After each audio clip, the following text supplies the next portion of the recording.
Shalom semua, welcome to Everyone's Story. When everyone has a story, story for everyone. Hari ini pembahasannya nggak kalah seru daripada yang kemarin. Hari ini kita mau bahas tentang lingkungan kerja yang bebas dari okultisme atau kuasa gelap. Kadang kita kan, yang kita tahu ya, Gen Z sekarang itu banyak banget yang menciptakan suasana kerja tuh nyaman ya, sampai ada yang ada tamannya gitu-gitu kan.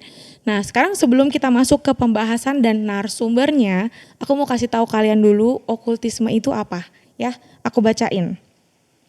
Okultisme adalah praktek yang digunakan dan dilakukan secara tersembunyi untuk melakukan sesuatu yang menyangkut kejahatan atau kebaikan. Jadi okultisme ini berasal dari istilah occult yang berarti gelap, misterius, tersembunyi, dan isme yang berarti ajaran. Nah, kita dapat narasumber, puji Tuhan, kita dapat kesaksian dan narasumber untuk kupas tuntas permasalahan okultisme di dunia kerja, ya, di dunia marketplace gitu. Kita panggil aja langsung ya, kita kenalin Ci Ivana. Halo. Hai Ci, kita bahas soal okultisme hari ini. Agak menarik, agak deg-degan. Kan Cici sebagai, yang kita tahu ya, Ci Ivana tuh pelayanan juga, terus sebagai ini punya perusahaan kan Ci, yang karyawannya tuh dari berbagai background. Cici ada pengalaman gitu Ci? Iya, ya sebagai seorang owner ya, sebagai pemimpin perusahaan, rasanya itu tanggung jawab kita untuk menciptakan suatu lingkungan kerja yang mungkin stress free ya. Memang dunia ini kan katanya kejam ya gitu. Maksudnya saya juga ada banyak dengar gitu kalau misalkan banyak bos-bos pimpinan-pimpinan yang memang strength atau yang apa, kita usahakan gitu ya supaya setiap kita kerja, saya ingin semua pegawai saya itu punya atau stress free gitu ya. Jadi mereka nggak stres, nggak sampai gimana, tapi mereka happy melakukan kerjaannya. Dan salah satu yang saya minta untuk karyawan saya itu kasih waktu kamu jam 8 sampai jam 4.30, kurang lebih jam kerja kamu lah ya. Misalkan kalau ada operator atau buruh yang lain kan jam 8 jam. Yeah. Ya saya bilang kasih waktu kerja kamu itu dedikasikan buat perusahaan gitu kan. Nah berjalannya waktu, berjalannya mungkin tadinya saya nggak percaya sama hal yang kayak begini. Yeah. Jadi tambah saya serius bekerja, tambah saya serius memimpin pekerjaan, ditambah dengan situasi dan kondisi yang nggak sama kayak dulu-dulu ya.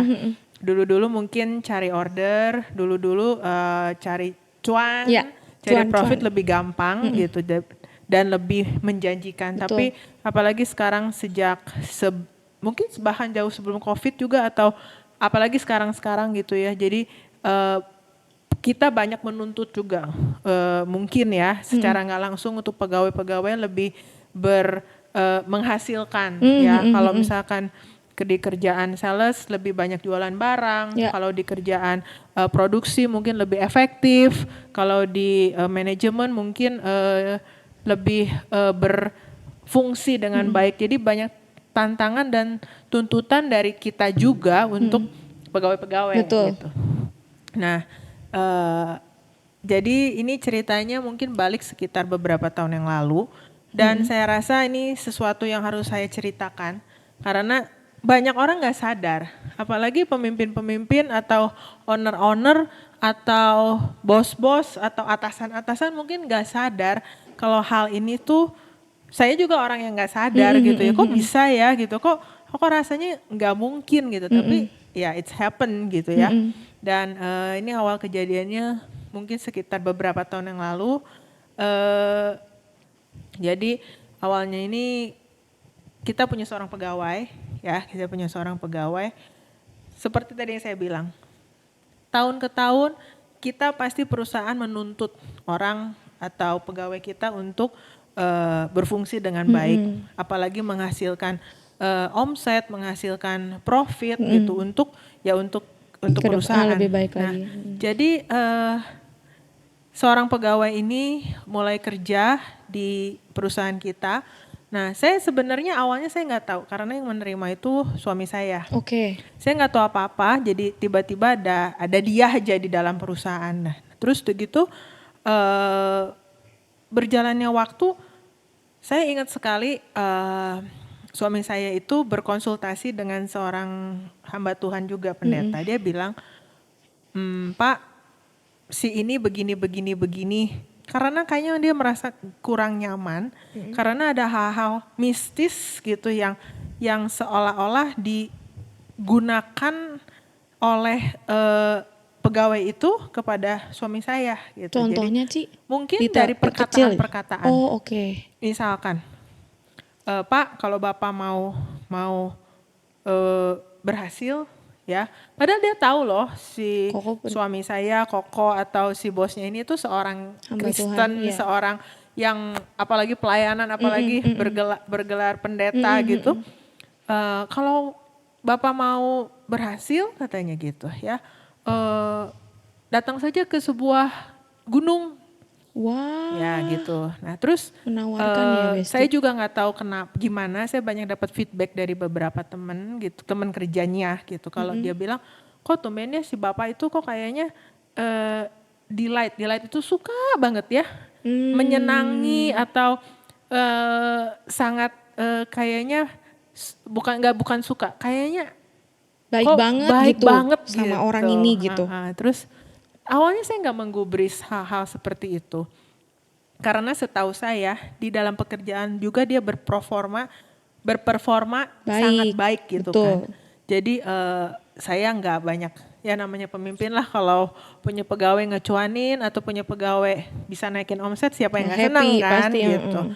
Nah terus begitu akhirnya, nah dia berkonsultasi dengan si hamba Tuhan ini, dia ada bilang begini, kok katanya, kalau rumah tangga kalian mau awet atau maksudnya for the sake of your family, for your marriage, keluarin si orang itu. Terus suami saya agak berdalih, kan nggak mungkin ya di dalam pekerjaan gitu kita memberhentikan seseorang atau mem-PHK seseorang. Betul. Hanya gara-gara sorry ya, hamba Tuhan saya ngomong begini. Kalau enggak lebih ekstrimnya, sorry ya, lu pakai gini, gue nggak mau pakai lu lagi, kan kayaknya nggak etis gitu.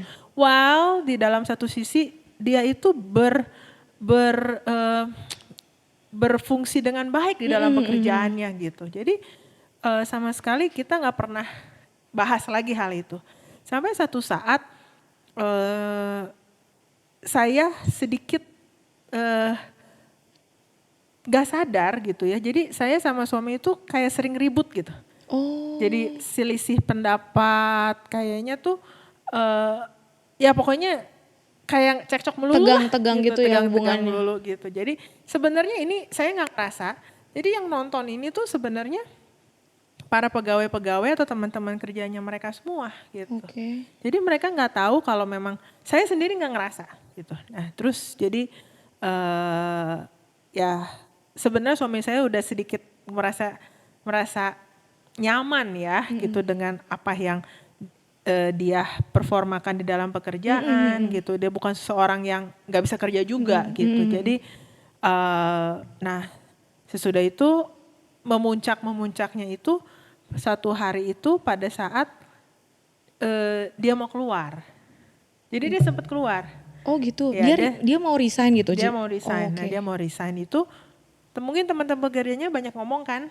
Teman-teman kerjanya banyak ngomong, banyak saset.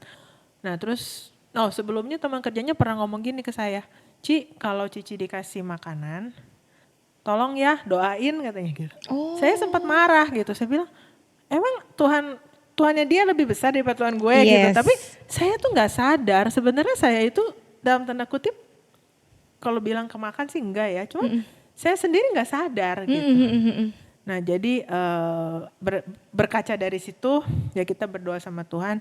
Tuhan tolong kasih suami dan saya hikmat jujur untuk melepas dia.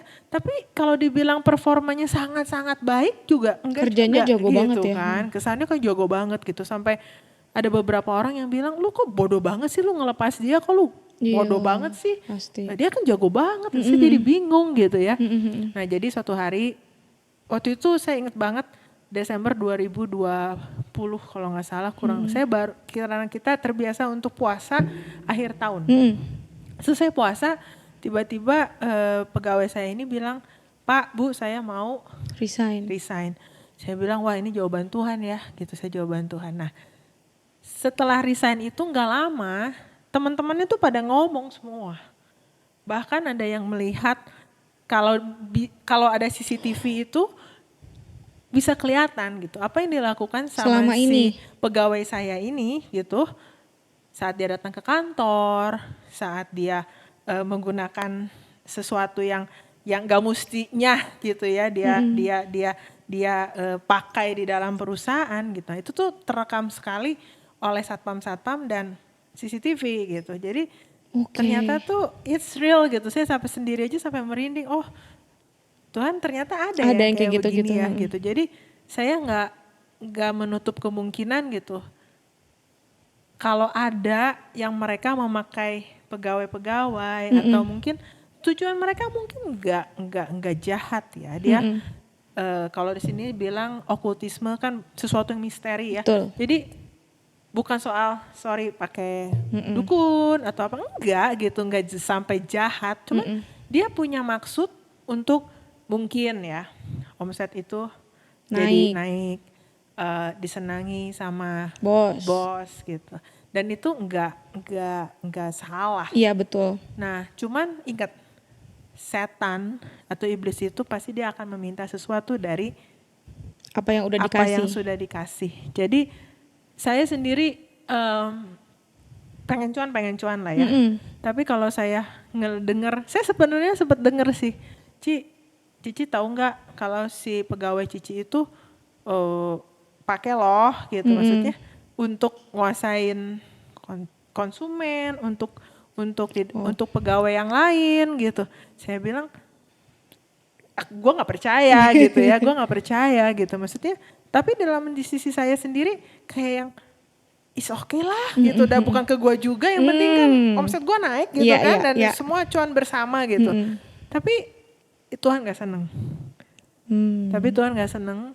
Dan ingat, iblis itu, setan itu akan meminta ya, kalau saudara atau kita setuju sama apa yang dilakukan oleh kuasa gelap itu, ingat, setan juga nggak akan suka. Dia pasti akan meminta sesuatu. Betul. Ya, untuk beliaunya, untuk memuaskan para leluhur beliaunya. Ya, hidup saudara juga bukannya jangan jadi beruntung, malah mungkin akan jadi buntung gitu. Betul. Ya, jadi saya juga dengar banyak, baru aja saya dengar, padahal bukan orang yang bertuhan gitu ya. Tapi dia bilang, bener, ada kok. Dulu ingat gak sih itu yang kerja katanya namanya? Emang kenapa? Saya bilang, iya. Ingat gak, Mah? Dia lagi cerita ke keluarganya gitu. Si itu tuh katanya, saya tuh kayaknya senang banget sama dia gitu. Apa yang dia kerjain tuh senang aja gitu. Jadi penting sekali untuk di dalam lingkungan kita ini, kita ciptakan sesuatu yang rohani ya. Betul. Jadi saya nggak juga bilang semua pegawai harus Kristen. Saya nggak bilang juga semuanya harus satu gereja sama saya, nggak juga. Tapi dengan adanya anak Tuhan yang percaya Tuhan, kita bisa create lingkungan kerja yang lebih ilahi lah. Karena saya percaya sekarang ini adalah waktu dimana kita belum, kayaknya nggak pernah deh gitu kita jalani. Kayaknya rasanya cara marketing kita, cara produksi kita, cara kita menangani pegawai, cara kita mengelola pabrik atau usaha, kayaknya nggak sama deh kayak dulu. Mungkin dulu gini gampang, dulu gitu gampang, sekarang itu nggak bisa. Kita tuh nggak bisa rely dengan experience atau pengalaman kita. Makanya kita butuh create satu lingkungan kerja itu yang kalau bisa ya, doa bersama. Ya, sekarang kan di gereja-gereja banyak pelayanan kantor tuh. Bisa ciptakan atau create, kalau memungkinkan seminggu sekali kita berdoa memuji dan menyembah Tuhan bersama-sama dengan rekan kerja gitu. Karena itu juga pasti beda hasilnya. Dan yang pasti kitanya itu harus kuat. Saya ingat saya ditanya sama ex konsumen sama konsumen saya yang sebenarnya dia juga nggak Kristen banget gitu. Nah dia tuh bilang begini, emang Cici kuat ya ngadepin pegawai ini? Maksudnya gitu. Karena kan memang pegawai ini kan dia sering ngobrol sama konsumen. Betul. Ya, kita sering ngobrol gitu, kita sering chit chat gitu. Sampai ada satu si pegawai ini, si konsumen ini bilang, kok Cici kuat ya ngobrol sama dia gitu. Emangnya ada apa? Saya bilang, enggak, saya mah kalau ngobrol sama dia pusing katanya. Jadi ada hal-hal yang memang saya baru sadarnya tuh memang orang udah keluar. Udah nggak ada. Baru menyadari. Dan yang sedihnya ya, yang saya perlu doakan ini, banyak juga orang-orang yang gak seharusnya gitu percaya sama ini, tapi mereka malah percaya gitu untuk menghalalkan segala cara supaya apa? Ya yang tadi saya bilang, omset. Makanya saya suka bingung, kok sampai pegawai ini tuh sampai dipercaya dan dicari-cari orang gitu. Saya bilang kayaknya sesuatu hal yang gak mungkin deh gitu. Tapi ya inilah yang terjadi gitu. Betul. Mungkin saya gak bisa detail karena ini ada privasinya. Cuman saya encourage buat semua rekan-rekan bisnis, rekan-rekan usaha, andalkanlah Tuhan. Andalkanlah yang benar gitu. Karena kita pasti banyak digoda. Kita digoda sama ya itu demi cuan ya. Kita harus cari profit, kita harus cari cuan dalam usaha. Udah harus. Cuman apa yang kita andalkan gitu. Tapi kan Ci, misalnya nih contoh. Kita kan yang pakai ya anak buah lah. Cici kan sebagai owner. Dia cuman ya udahlah gue cuman pakai pengasihan aja, contoh nih ya, contoh pakai pengasihan aja gitu supaya Ci Iva tuh baik sama aku lah gitu ibaratnya. Dan tidak merugikan siapapun ibaratnya gitu ya. Harusnya, maksudnya apa yang harus kita lakukan? Misalnya contoh saya adalah temannya si orang ini yang pakai ilmu-ilmu gitu lah. Cici sebagai owner gitu. Apa yang harus saya atau Cici lakukan gitu loh. Masa kita, ini orang masa kita singkirkan gitu kan, gak mungkin kan. Jadi kita harus, apa yang harus kita lakukan gitu loh Ci. Kalau zaman sekarang yang pasti kita harus menyadarkan. Karena sayang hidup kita tuh gak lama lagi. Betul banget. Dan waktu itu udah semakin dekat. Ya, kita harus menyadarkan bahwa apa yang lu pakai ini salah. Cuman masalahnya yang ngerasa itu tuh gak banyak. Makanya saya berterima kasih sama Tuhan, saya dikasih kepekaan yang mengarah ke sana gitu. Dan gak semua orang itu sadar. Nah, dan yang pasti kita harus menyadarkan dia, lu tuh salah. Lu tuh gak boleh begitu. Kalaupun kamu memang ada, udah aja buang. Itu kita harus ingatkan gitu. Karena ya itu yang saya tadi bilang, waktu kita nggak lama lagi. Dan kita sekarang nggak ada yang tahu waktu juga kapan. Ya betul. Jadi harus benar-benar lebih aware sama sekitar, lihat teman-teman yang muka-mukanya gelap didoain, tuh ya. Biar lebih muka-muka gelap. Darah Yesus. Gitu ya. Ya by the way, ngomong muka gelap, saya jadi ingat sesuatu. Kalau orang yang dekat sama Tuhan, orang yang peka ya intim, gitu, yang intim sama Tuhan gitu. Biasanya dia tuh akan tahu muka-muka gelap itu. Ya gitu. Jadi contoh gitu ya. Suami saya itu terbiasa melihat seseorang itu, dia dikasih kepekaan itu lewat mata. Oh iya benar. Jadi dia bisa merasakan gitu hanya dari pandangan. Tapi itu bukannya itu hikmat dari Tuhan ya gitu. Karena kan saya apalagi sebagai yang di gereja gitu, kita dikelilingi oleh orang banyak gitu. Sampai saya juga dengar, kok sini bisa pinjemin orang segini ya gitu. Ternyata saya dengar yang dipinjeminnya make gitu. Jadi harus banyak-banyak berdoa gitu. Karena di dalam hal kayak begini itu tuh kita buta loh kalau kita nggak peka. Jadi intim sama Tuhan juga penting banget buat kita semua, yang apalagi anak-anak Gen Z yang udah easy life. cobalah balik sedikit lebih intim sama Tuhan. Ingat bahwa di atas semuanya kita nggak bisa lihat apa yang tidak terlihat. Makanya kalau intim sama Tuhan ada kepekaan yang bisa menjadi bare minimum kita untuk tahu, oh ini orang kayaknya gimana gitu ya Ci. Iya, jadi anak-anak Gen Z tolong diingat ya, kayak Pesan dari Cici Ivana. contoh ya. Kenapa kita harus berdoa sebelum kita makan? Betul. Ya, itu Kenapa juga. tuh Ci? Ya itu, sucikan dan kuduskan Kuduskan makanan ini. Betul. Ya, kalau saya nggak berdoa seperti itu, saat ada ya yang tadi yang saya cerita itu, saya pegawai itu kan, Oh iya loh. ya jadi pegawai itu sering ngirim makanan gitu. Jadi Ih Ci, rujaknya enak tau. pegawai itu sering hati-hati kamu kemakan. Jadi pegawai itu sering kirim makanan gitu. Jadi pada yang lihat tuh teman-temannya dia loh yang satu agama ruang ya, lingkup, satu ruang lingkup. Jadi dia bilang, tolong kasih tahu ke Cici jangan suka makan itu gitu. Untung saya berdoa gitu, karena saya Oh iya, berdoa, betul. sucikan dan kuduskan makanan ini. Jadi Gitu. dihalaukan ya Ci. Jadi ya Tuhan pasti gagalkan gitu. Mental tuh. Tapi kalau Doa-doaan. iya karena kan yang tadi kamu bilang itu apa tadi? Pesugi apa tadi? Pengasihan. Pengasihan itu tuh nyata loh gitu. Ada, memang Emangnya pengasihan itu mereka akan minta free gitu. Minta pengasihannya sama Tuhan aja ya Ci. Iya dong.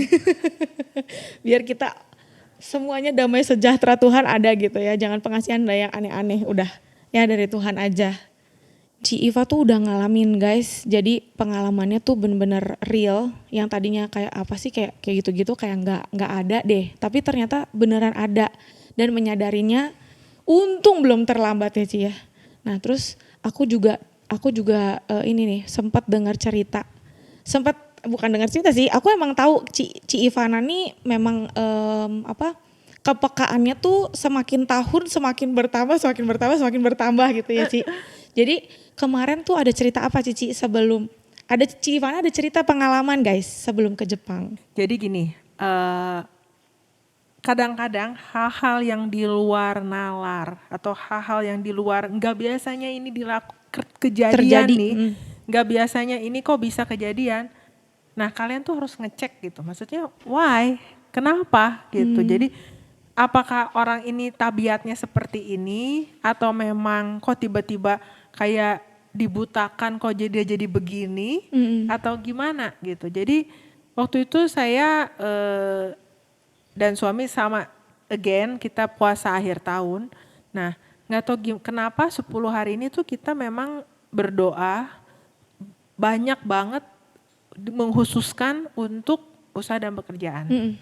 Nah lalu dengan banyak hal yang problema kehidupan yang memang kita alami, cuman kita khususkan untuk berdoa untuk usaha dan pekerjaan. Nah jadi saya kan sering dengar nih, tadi baru kita nih celotehan nih ya katanya, benar gak sih kalau praktek okultisme mistis itu gak bisa nyebrang pulau gitu ya? Iya benar. Jadi kan kita kan baru dengar nih ya gitu. Jadi waktu itu kita sekeluarga liburan. Jadi seperti biasa aja, seperti satu malam tiba-tiba saya tahu bedanya mimpi sama bedanya lagi diserang. Pasti beda banget lah gitu ya. Kalau mimpi ya mimpi lah gitu kan, ada mimpi indah, ada mimpi buruk. Tapi yang namanya diserang atau yang namanya sesuatu yang memang bukan dari Tuhan itu tuh pasti hatinya satu, gak akan damai sejahtera. Kedua tuh kalian tuh kan ngerasa deg-degan. Ini sedikit cerita ya. Jadi waktu itu saya juga gak sadar tapi saya kayak seperti melawan gitu. Jadi yang ngedenger kan suami saya gitu. Jadi akhirnya dia bangun, saya juga ikutan bangun. Kenapa tadi? Saya ngerasa hati saya tuh kayak gak enak gitu, kayak capek gitu. Lalu tiba-tiba di satu ya dibilang hikmat juga bukan lah ya, tapi ada satu kata yang memang benar-benar jelas sekali bilang, yaitu tuh si pegawai itu punya leluhur yang menyerang. Jadi saya juga nggak tahu pegawai kenapa. Yang related sama yang awal itu. Jadi it's still happening. Makanya kenapa saya dan suami dan sisi keluarga juga, kita semua perlu kita perkatakan Mazmur 91. Mazmur 91 itu ada satu ayat, Terror of the Night. Jadi di dalam malam kalian juga akan diteror, kalian juga akan diserang. Jadi nggak hanya physically ya gitu. Jadi saya tahu apa yang harus saya doakan, saya tahu apa yang harus saya perangi, saya tahu apa yang harus saya lakukan gitu. Jadi ya that's life gitu. Saudara, apalagi saya dan suami yang diberi kepercayaan cukup besar gitu ya, menggembalakan, Menggembalakan, ya. dan saya percaya Tuhan juga selalu menyertai kita. Amin. Jadi ya begitulah cerita. Jadi tolong singkirkan teman-teman yang memang Toxic toksik dalam hal perdukunan. yang bermuka-muka gelap. Suruh kasih itu moisturizer ya. Guys, jadi yang paling terpenting dalam bukan cuman dunia pekerjaan ya, tapi pribadi kita sendiri ya. Wah, Civa diserangnya bukan hanya dalam negeri, guys. Di mana-mana Civa sama keluarga diserang loh. Hati-hati ya. Jadi benar-benar emang harus intim sama Tuhan supaya ada proteksi. Kiri kanan depan belakang, keluarga, usaha, semua pekerjaan dilindungi Tuhan. Cici, makasih banget ceritanya. Ada ayat yang paling jos nggak buat kita? Yang Cici dapat sepanjang tahun 2024 deh. Kalau Di awal tahun sepanjang tahun 2024 itu ya pastinya Zefanya 3 ayat 17 itu ya. Tuhan Allahku ada di antaraku sebagai pahlawan yang memberi kemenangan. Amin, Jadi di dalam setiap masalah kehidupan, di setiap masalah kita kan perang ya setiap hari ya. Perang tuh bukan secara Berantem spiritual gitu. saja bukan. Tapi perang itu tuh kita harus perang. Aduh gimana gua hari ini harus hidup. Yes. Aduh gimana gua hari ini harus Iya banget berlaku. lagi. Gimana gua harus hari ini gimana. Emang khawatir? Ada, Gitu. pasti. Tapi ya itu, apapun di dalam setiap peperangan yang kita alami itu ya Tuhan akan berlaku sebagai pahlawan yang memberi kemenangan kepada kita. Gitu. Berperang ganti kita. Amin. Tuhan Yesus memberkati. Terima kasih teman-teman. Terima kasih Civa untuk ceritanya, kesaksiannya luar biasa. Ya, buat kamu juga yang ingin membagikan pengalamannya, boleh hubungi kami melalui kontak atau bisa DM Instagram kami di bawah sini. Sampai jumpa di cerita selanjutnya. Tuhan Yesus memberkati.